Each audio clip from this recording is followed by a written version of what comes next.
जय जोहार दोस्तों, स्वागत है हमारे YouTube चैनल में। जैसा कि मैं आप सबको बता दूं, मैं जो है छत्तीसगढ़ के जॉब से रिलेटेड अपडेट्स अपने चैनल पे बिल्कुल डे टू डे लेकर आते ही रहता हूं।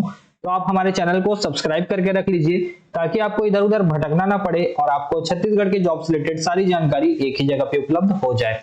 चलिए दोस्तों, आज का वीडियो शुरू करते हैं। आज मैं लेके आया हूं आप लोगों के लिए यहाँ पे लगभग 40 से 43 पदों पर जो है एकलव्य स्कूल के लिए यहाँ पे TGT, PGT, staff nurse, counsellor ऐसे करके यहाँ पे टोटल 43 पदों पर भर्ती निकल कर आई हुई है। देखेंगे किस स्कूल में भर्ती है, कौन से जिले में होने वाला है और इसका जो चयन प्रक्रिया है वो क्या होने वाला है, आवेदन कैसे कर पाएंगे, कब तक कर पाएंगे, सारी चीजें मैं आपको डिटेल में यहाँ पे बताने वाला हूँ। तो आप लोग वीडियो के अंत तक जरूर से बने रहिएगा ताकि आपका कोई भी डाउट जो है यहाँ पे बना ना रहे, यहाँ पे सारे ही डाउट आपके क्लियर हो जाए। ठीक है, तो चलिए हम लोग वीडियो शुरू करते हैं। यहाँ पे तो आपको बता दूं, ये जो है भर्ती निकाली गई है कार्यालय कलेक्टर आदिवासी विकास शाखा जिला उत्तर बस्तर कांकेर के तरफ से।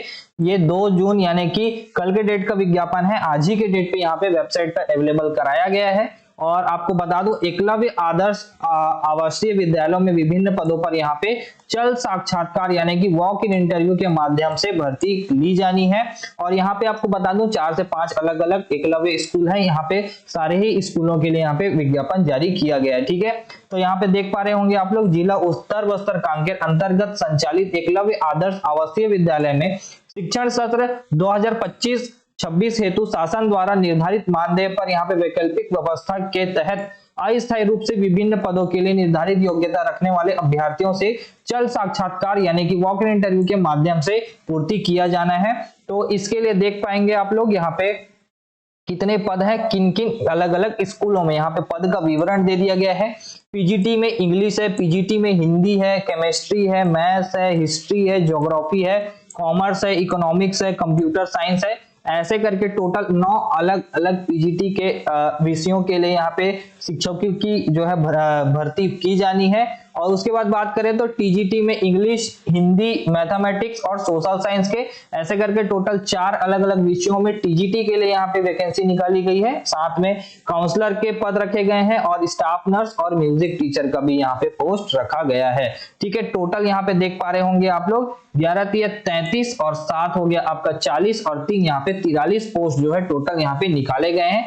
सारे ही अलग अलग सब्जेक्ट के teacher, counsellor, staff nurse, music teacher को यहाँ पे मिला के। तो देख पा रहे होंगे यहाँ पे 5 अलग अलग विद्यालय हैं, जो कि है यहाँ पे विद्यालय कांकेर, यहाँ पे विद्यालय नाहरपुर, यहाँ पे भानु प्रतापपुर, यहाँ पे दुर्गकोंदल और यहाँ पे अंतागढ़ में यहाँ पे 5 अलग अलग विद्यालयों के लिए वैकेंसी निकाली गई है। ठीक है, तो आपको जो विस्तृत विज्ञापन है इस वेबसाइट पर मिल जाएगा, जो कि यही विज्ञापन होने वाला है जो मैं अभी आप लोगों को दिखा रहा हूँ। ठीक है, तो देख लेते हैं कब और कहां होने वाला है ये वॉक इन इंटरव्यू। तो यहाँ पे देख सकते हैं संस्था एवं स्थान का नाम। तो 11 तारीख को कन्या एकलव्य आदर्श आवासीय विद्यालय नाहरपुर में रखा गया है 11/7/2025 को।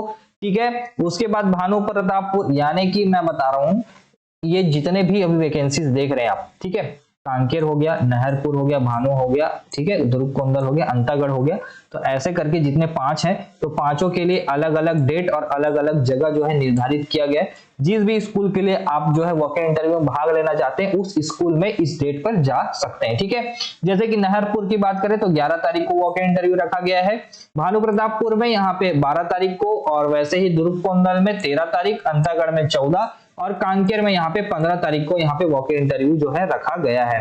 प्रातः 10 बजे से शाम के 4 बजे तक यहाँ पे आपका इंटरव्यू होना है। बाकी अन्य जानकारी जो होगी वो मैं आपको बताते चलता हूं। तो गेस्ट टीचर के लिए यहाँ पे पीजीटी में देख सकते हैं, पीजीटी के लिए आपको क्या क्या जो मिनिमम क्वालिफिकेशंस है वो इसमें लगेंगे, वो है आपका पोस्ट ग्रेजुएट डिग्री होना चाहिए आपका एनी रिकॉग्नाइज्ड यूनिवर्सिटी से, किसी भी रिकॉग्नाइज्ड यूनिवर्सिटी से आपके पास स्नातकोत्तर की डिग्री होनी चाहिए। बाकी गेस्ट टीचर में यहाँ पे सब्जेक्ट देख सकते हैं, इस जिस भी सब्जेक्ट टीचर के लिए आप पीजीटी में अप्लाई करना चाहते हैं उस सब्जेक्ट में आपका मास्टर डिग्री होना चाहिए। उसके बाद बात करें कंप्यूटर के बारे में, तो पीजीटी कंप्यूटर में तो यहाँ पे एमएससी कंप्यूटर साइंस या आईटी या फिर एमसीए रिकॉग्नाइज्ड यूनिवर्सिटी या फिर एमई और एमटेक होना चाहिए आपका कंप्यूटर साइंस या फिर IT से। ठीक है, ये आपका मिनिमम क्वालिफिकेशन हो गया पीजीटी के लिए। बाकी candidate possessing master degree in subject as mentioned above will only be considered as eligible. ठीक है, इसके अलावा जो भी कोई मतलब कि ये जितने भी डिग्रियां दी हुई हैं इनके अलावा आप जो है किसी अन्य डिग्री किए हुए हैं तो आप एलिजिबल नहीं होते हैं।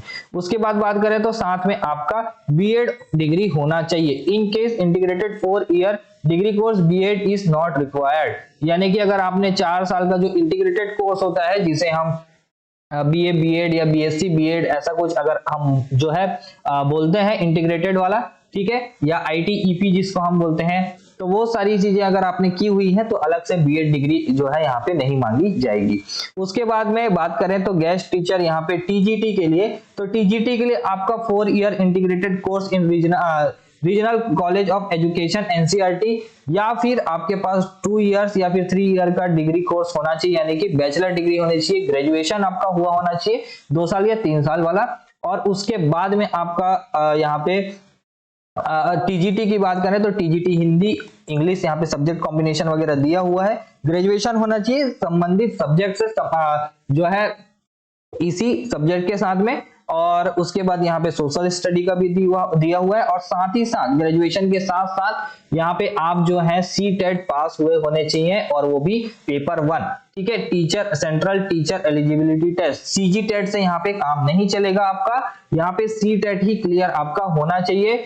और आपको बता दो if CTET qualified candidate are not available for the post TGT S TET में ऑल्सो बी कंसिडर्ड। अगर यहाँ पे सी टेट वाले कैंडिडेट नहीं मिलते हैं तब जाके आपका सीजी टेट वाले जो कैंडिडेट होंगे उनको यहाँ पे कंसिडर्ड यानी कि यहाँ पे आपको लिया जाएगा। बाकी पहली प्राथमिकता सी टेट वाले कैंडिडेट को ही मिलने वाली है। ठीक है, उसके बाद में यहाँ पे आपका बीएड डिग्री होना चाहिए टीजीटी के पोस्ट के लिए, और साथ में आपका competency to teach through English and Hindi और रीजनल लैंग्वेजेस में, यानी कि आपका जो रीजनल लैंग्वेज है और साथ में हिंदी इंग्लिश में आपका पढ़ाना जो है आपको आना चाहिए। बाकी ये वही बीएड का जो है नोट वगैरह दे दिया है कि अगर 4 साल का इंटीग्रेटेड कोर्स वाला, वो जो मैंने अभी आपको पीजीटी के लिए भी बताया है। बाकी स्टाफ नर्स की बात करें तो स्टाफ नर्स में आपका बीएससी ऑनर्स होने चाहिए।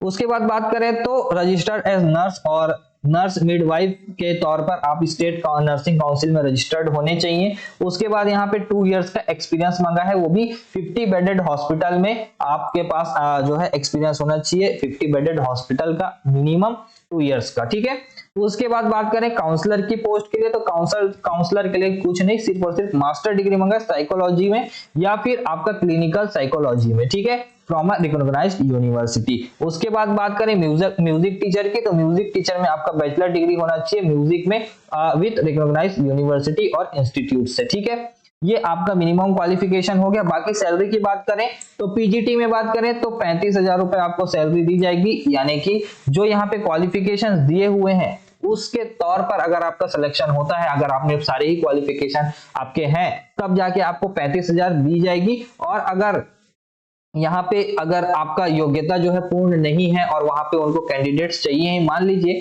पीजीटी में कोई मास्टर डिग्री किया हुआ है और बीएड नहीं किया हुआ है और वहां पे उस सब्जेक्ट का पोस्ट खाली है और वो अभ्यर्थी वहां पे चले जाता है और इंटरव्यू देता है, तो उनको जो है वहां पे सेलेक्ट भी किया जा सकता है, लेकिन उनकी जो सैलरी होगी वो 31,000 रुपए यहाँ पे होगी। ठीक है, वैसे ही यहाँ पे टीजीटी में बात करें तो 33,000 रुपए अगर आप सारे ही सीटेट और आपका बीएड और ग्रेजुएशन अगर आपके पास है तो आपको जो है यहाँ पे 33,000 रुपए सैलरी दी जाने वाली है। और अगर आप में तीनों में से कोई भी एक चीज नहीं है तो यहाँ पे आपको 29,000 रुपए सैलरी यहाँ पे दी जाएगी।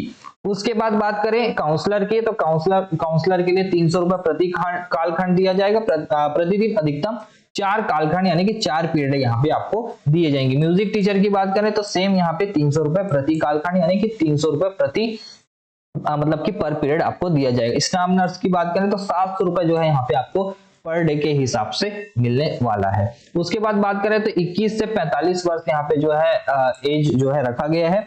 और उसके बाद दायित्व यहाँ पे अलग अलग दिए हुए हैं और ये सारे दायित्व जो है आपको वहां पे जा करके जो है फॉलो करने होंगे, वहां पे ये सारे काम आपको करने होंगे। पदों का आरक्षण की बात करें तो सेटअप जो है पृथक पृथक होने से फलस्वरूप एकाकी पद होने के कारण आरक्षण रोस्टर लागू नहीं होगा, यानी कि किसी भी कास्ट से किसी भी कैटेगरी के अभ्यर्थी यहाँ पे जाएंगे तो उनको जो है सिर्फ और सिर्फ इंटरव्यू के बेसिस पर ही सिलेक्ट किया जाएगा, ना कि यहाँ पे कोई रिजर्वेशन होने वाला है, ठीक है। उसके बाद बात करें तो कार्य अनुभव की बात करते हैं। तो कार्य अनुभव आपका कहीं का नहीं चलेगा, सिर्फ और सिर्फ एकलव्य आदर्श विद्यालय होना चाहिए, या फिर नवोदय विद्यालय होना चाहिए, या फिर कोई ऐसा स्कूल होना चाहिए जहां पे आवासीय यानी कि जहां पे बच्चे वहीं रहते हैं और वहीं पे पढ़ते हैं। ऐसे स्कूल्स का अगर आपके पास एक्सपीरियंस है तो आप जो है यहाँ पे उनको आप लोगों को प्राथमिकता दी जाएगी। बाकी यहाँ पे विविध अलग अलग चीजें दी हुई है। रोजगार कार्यालय का जीवित पंजीयन होना चाहिए, बाकी संख्या घटाई या बढ़ाई जा सकती है। बाकी आवश्यकता होने पर बिना किसी सूचना से संशोधन से यहाँ पे परिवर्तन जो है यहाँ पे विज्ञापन के नियम और शर्तों में किया जा सकता है। ऐसे करके बहुत सारे अलग अलग नियम व शर्तें वगैरह दी हुई हैं। बाकी चयन प्रक्रिया में यह पाया जाता है कि अगर उम्मीदवार द्वारा किसी प्रकार का दबाव डलवाया जा रहा है या निष्पक्ष चयन की प्रक्रिया को प्रभावित करने का प्रयास किया जा रहा है तो उनका आवेदन स्वयं यहाँ पे अमान्य कर दिया जाएगा। और बाकी यहाँ पे किसी भी अभ्यर्थी द्वारा नियमितीकरण या पुनः रखे जाने के संबंध में किसी प्रकार का कोई अधिकार नहीं होगा। इस संबंध में 50 रुपए के स्टैंप जो है शपथ पत्र प्रस्तुत करना होगा। ये आपको जब ज्वाइनिंग का टाइम आएगा उस टाइम पे आपको सबमिट करना होगा, अभी इसका जो है रिक्वायरमेंट नहीं होगा। उसके बाद बात करें तो शिक्षक हेतु चल साक्षात्कार वॉक इन इंटरव्यू में संबंध में कलेक्टर और अध्यक्ष जिला स्तरीय आदिम जाति कल्याण आवासीय एवं आश्रम शैक्षणिक संस्था समिति जिला उत्तर बस्तर कांकेर का निर्णय यहाँ पे अंतिम होने वाला है। बाकी यहाँ पे आवेदन का प्रारूप दे दिया गया है, अलग अलग स्कूल के लिए यहाँ पे आपको अलग अलग नाम लिखने होंगे, ठीक है। बाकी ये आपका आवेदन का प्रारूप होने वाला है, ये सब फिल करके आपको आवेदन अभी नहीं करना है। जिस डेट पे यहाँ पे मैं आपको फिर से दिखा देता हूं, जिस डेट पे आपको बुलाया गया है यहाँ पे, जिस डेट पे आपको बुलाया गया है उस डेट पे ही आपको वहां जाना है इस आवेदन को लेकर के। यानी कि ये जो डेट है 11 से लेके 15 के बीच में, इस तिथि में ही आपको जिस भी स्कूल के लिए जो है इंटरव्यू में भाग लेना है उस वहां पे आप डायरेक्टली जाएंगे, किसी को इन्फॉर्म करने की जरूरत नहीं है। आप अपना जो है मूल जो प्रमाण पत्र है के ओरिजिनल उसको पकड़िए और साथ में ये इसका फॉर्मेट का प्रिंट आउट निकलवाइए और इस फॉर्मेट को फिल करके जिस भी जगह आप जो है इंटरव्यू देना चाहते हैं वहां डायरेक्टली जाइए और वहां पे जाकर के अपना इंटरव्यू दीजिए, ठीक है। तो ये होने वाला है आपका आवेदन का प्रक्रिया। बाकी चल साक्षात्कार जो होगा उसके तत्पश्चात यहाँ पे आपको जिले के वेबसाइट पे आपको मैं बता दे रहा हूँ इसके आगे का जो भी प्रोसेस होगा, चाहे वो चयन सूची हो, प्रतीक्षा सूची हो या फिर और कोई भी सूची हो, वैकेंसी भले अभी आपको जिले के वेबसाइट पे देखने को मिल रही है, लेकिन आगे की जो भी सूचियां वगैरह होगी जैसे कि पात्र सूची हो गया या फिर मेरिट सूची हो गया या फिर चयन प्रक्रिया से रिलेटेड कोई भी सूची हो गई, वो आपको वेबसाइट पर देखने को नहीं मिलने वाली है। तो आपको संबंधित जिस भी विद्यालय के लिए आप वॉक इन इंटरव्यू में भाग ले रहे हैं उसी विद्यालय में जाकर के अपना जो है आगे का जो चयन प्रक्रिया है यानी कि सिलेक्शन लिस्ट वगैरह जो भी होगा वो आपको उसी विद्यालय से ही पता चल पाएगा। और अन्यथा यहाँ पे वेबसाइट में आप लोगों को जो है यहाँ पे कोई भी इंफॉर्मेशन आगे की नहीं मिलने वाली है। तो दोस्तों आज के वीडियो में इतना ही था, मिलते हैं अगले वीडियो में। वीडियो पसंद आया होगा तो वीडियो को लाइक शेयर कमेंट जरूर से कर दीजिएगा और चैनल को सब्सक्राइब करना बिल्कुल भी ना भूलें। धन्यवाद।